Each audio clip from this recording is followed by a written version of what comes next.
Imagine a tiny machine 1,000 times smaller than the width of a human hair. If scientists could develop engineered proteins, these engineered proteins could act as tiny robots inside the body to do useful things, like delivering drugs or disrupting replicating viruses. For instance, consider this tiny machine made mostly of proteins. It consists of 2 graphite bases and 3 linked biosprings to join the 2 platforms. This tiny machine can contract and expand while doing repeatable useful work on a tiny scale. Proteins are complex organic molecules that rely on their component parts and overall shape to carry out specific functions.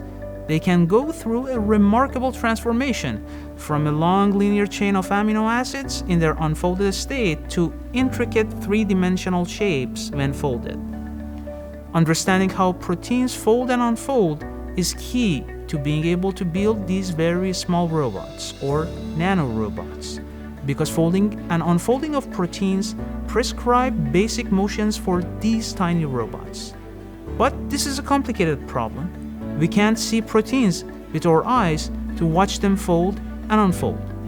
Describing this motion requires incredibly intricate mathematics and large computational resources like specialized supercomputers, and no one has yet really cracked the code.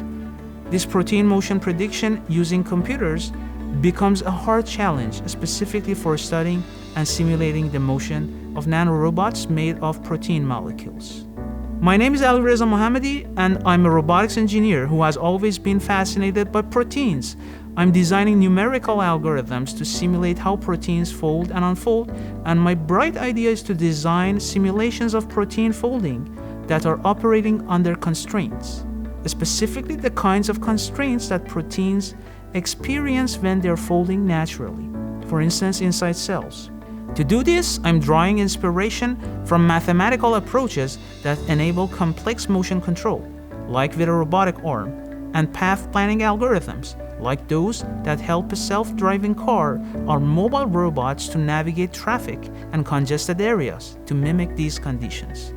For example, I'm taking inspiration from a class of flexible or soft robots called the elephant trunk robotic arms.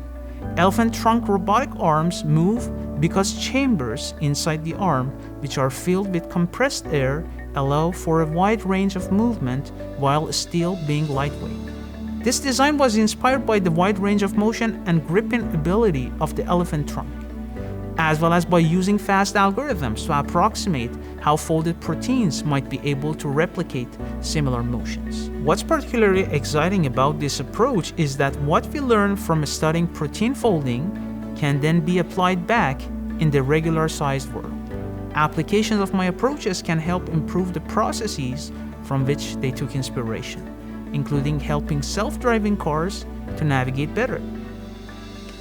I would like to acknowledge support of the National Science Foundation, NSF, which has generously supported my research endeavors along this line.